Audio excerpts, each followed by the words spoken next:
ইতালির অরাজনৈতিক প্রবাসীর জনকল্যাণমূলক সংগঠন মুলাদি উপজেলা প্রবাসী কল্যাণ সমিতির উদ্যোগে মিলন মেলা ও ইফতার মাহফিল হয়েছে। প্রবাসীদের কল্যাণে ঐক্যবদ্ধ হয়ে কাজ করার আহ্বান জানান সংগঠনের নেতৃবৃন্দ। বিস্তারিত রিপোর্টে।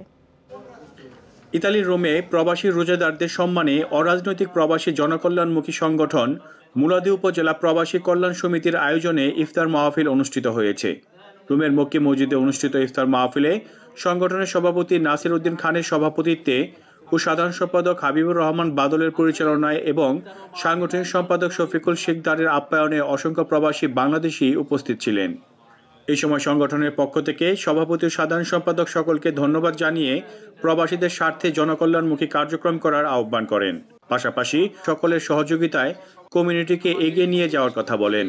আমি মুলাদি কল্যাণ সমিতির সভাপতি হিসেবে আপনাদের সবার কাছে কৃতজ্ঞ এবং আপনাদের সবাইকে ধন্যবাদ জানাচ্ছি। সবসময় আমাদের কল্যাণমুখী কাজের দিকে আমরা অগ্রসর হব ইনশাআল্লাহ। ভবিষ্যতে যাতে আমরা কল্যাণমূলক কাজ করতে পারি। এই সময় উপদেষ্টা স্বপন হাওলাদার, রাকিব ভুইয়া, মেহেদি হাসান, আরিফ হোসেন ব্যাপারী, সানোয়ার ভুইয়া ও সোহেল খান সহ সংগঠনের সিনিয়র সহসভাপতি কামরুজ্জামান কুয়েল ভুইয়া, সহ সাধারণ সম্পাদক রাজ তালুকদার ও সম্মানিত সদস্য সোহেল ভুইয়া, খোকন হাওলাদার ছাড়াও সকল নেতৃবৃন্দ উপস্থিত ছিলেন। শেষে মসজিদের ইমাম রমজানের শিক্ষাকে বাস্তব জীবনে কাজে লাগাতে আহ্বান জানিয়ে প্রবাসী ও দেশসহ মুসলিম বিশ্বের মঙ্গল কামনায় বিশেষ মোনাজাত করেন।